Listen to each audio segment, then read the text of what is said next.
សមិទ្ធផលព្រះបាទជ័យវរ្ម័នទី7ព្រះអង្គកសាងសមិទ្ធផលជាច្រើនហើយច្រើនជាងគេបំផុតក្នុងវិស័យសាងសង់ដោយយើងបានឃើញពីខាងដើមរួចហើយស្នាព្រះហស្ថរបស់ព្រះអង្គគឺទ្រង់អង្គរទី3ដែលមានកំផែងនិងគូទឹកព័ទ្ធជុំវិញមានប្រាសាទបាយ័ននៅចំកណ្ដាលព្រះអង្គទ្រង់បានកសាងប្រាសាទជាច្រើនក្នុងបរិវេណអង្គរធំ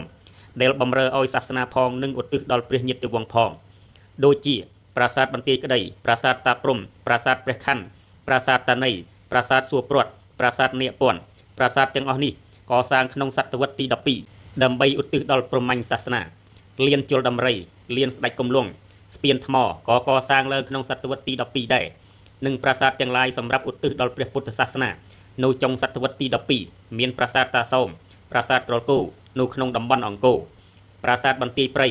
ប្រាសាទបន្ទាយព្រៃនេះយករចនាបថបាយ័នស្ថិតនៅភាគខាងជើងនៃប្រាសាទព្រះខ័ននិងប្រាសាទជាច្រើនទៀតនៅតាមខេត្តដូចជាប្រាសាទបន្ទាយឆ្មាប្រាសាទតាព្រំនៅទន្លេបាទីខេត្តតាកែវ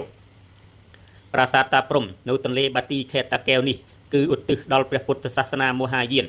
វត្តនគរនៅខេត្តកំពង់ចាមប្រាសាទទាំងអស់សុទ្ធសឹងតែមានប្រាង្គមុខ4បែរទៅរកទិសទាំង4ក្រៅពីនេះព្រះអង្គទ្រង់យកចិត្តទុកដាក់យ៉ាងខ្លាំងអំពីសុខទុក្ខរបស់ប្រជារាស្ត្រដោយចាត់តាំងឲ្យកសាងផ្លូវគមនាគមន៍តាក់ទងគ្រប់ទីកន្លែងកសាងសាលាសំណាក់ឬធម្មសាលាចំនួន121និងមន្ទីរពេទ្យចំនួន102កន្លែងក្រៅពីនេះព្រះអង្គបានជីកស្រះមួយដ៏សែនមនោរម្យគឺស្រះស្រង់ដែលមានទំហំបណ្ដោយ700ម៉ែត្រនិងទទឹង300ម៉ែត្រនៅសម័យនោះព្រះពុទ្ធសាសនារីកចម្រើននិងត្រូវផ្សព្វផ្សាយគ្រប់ទីកន្លែងតាមវត្តអារាមព្រះពុទ្ធបដិមានិងសិល្បៈនានាប្រាសាទបន្ទាយក្តីកសាងនៅសតវត្សទី12ដើម្បីឧទ្ទិសដល់ព្រះពុទ្ធសាសនាហើយទំនងជាកសាងមុនគេមានស្រះស្រង់នៅពីខាងកើតប្រាសាទតាព្រំឬរាជវិហារកសាងឡើងនៅសតវត្សទី12ក្នុងឆ្នាំ1186ដើម្បីឧទ្ទិសដល់ព្រះមេដានិងរាជគ្រូឈ្មោះថាជយមង្គលាធិព្រមទាំងឧទ្ទិសដល់ព្រះពុទ្ធសាសនារូបតំណាងមេដាគឺបដិមាប្រាជ្ញាបារមីតាប្រាសាទព្រះខ័នឬជ័យស្រីកសាងឡើងក្នុងឆ្នាំ1191ដើម្បីឧទ្ទិសដល់ព្រះបិតាមានរូបតំណាងគឺព្រះពោធិសត្វលោកេស្វរៈដែលមានឈ្មោះថាជាយវរបេស្វរៈប្រាសាទនាគពន្ធឬរាជស្រីកសាងនៅកណ្ដាលស្រះរាង4ជ្រុងនៅទីនោះគេតម្កល់លោកេស្វរៈដែលមានរូបរាងជាស័ក្តិសិទ្ធិឈ្មោះថាពាលហៈ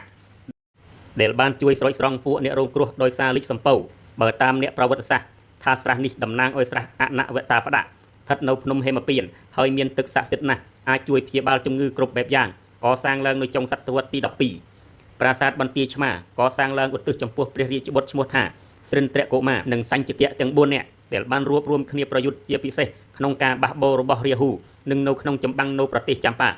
ប្រាសាទបាយ័នបានកសាងឡើងនៅក្នុងរាជកាលព្រះបាទជ័យវរ្ម័នទី7ប្រាសាទនេះស្ថិតនៅចំផ្ចិតនៃអង្គរធំដែលមានកំពែងព័ទ្ធជុំវិញទោះបីគេដឹងថាប្រាសាទនេះត្រូវបានរុះរើហើយកែប្រែជាច្រើនលើកច្រើនសារក៏ដោយក៏គេអាចសន្និដ្ឋានបានថាប្រាសាទបាយ័នជាប្រាសាទភ្នំរបស់ព្រះបាទជ័យវរ្ម័នទី7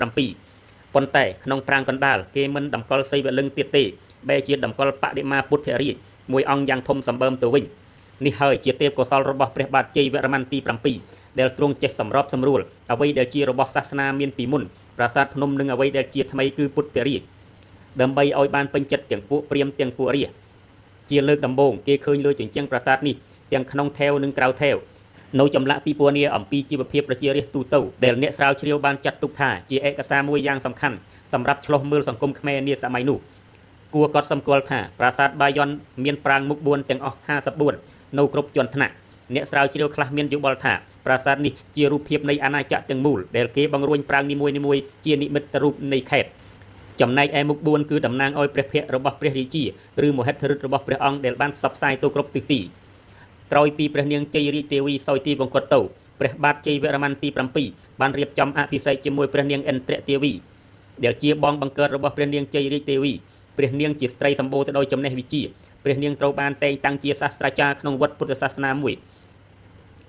ហើយបានកសាងសិលាចារឹកភិមានអាកាសដែលជាប្រភពព័ត៌មានយ៉ាងសំខាន់ទាក់ទងទៅនឹងជីវប្រវត្តិរបស់ព្រះបាទជ័យវរ្ម័នទី7ក្នុងរាជកាលរបស់ព្រះអង្គព្រំប្រទល់ខាងជើងជួបនឹងប្រទេសចិនខាងលិចទល់នឹងភូមាចំណែកខាងកើតព្រះអង្គវាយព្រះរាជាណាចក្រចម្ប៉ាសងសឹកនិងធ្វើជារដ្ឋចំណុះខ្មែរដូច្នេះខាងកើតគឺចាមខាងត្បូងទល់សមុទ្រចិន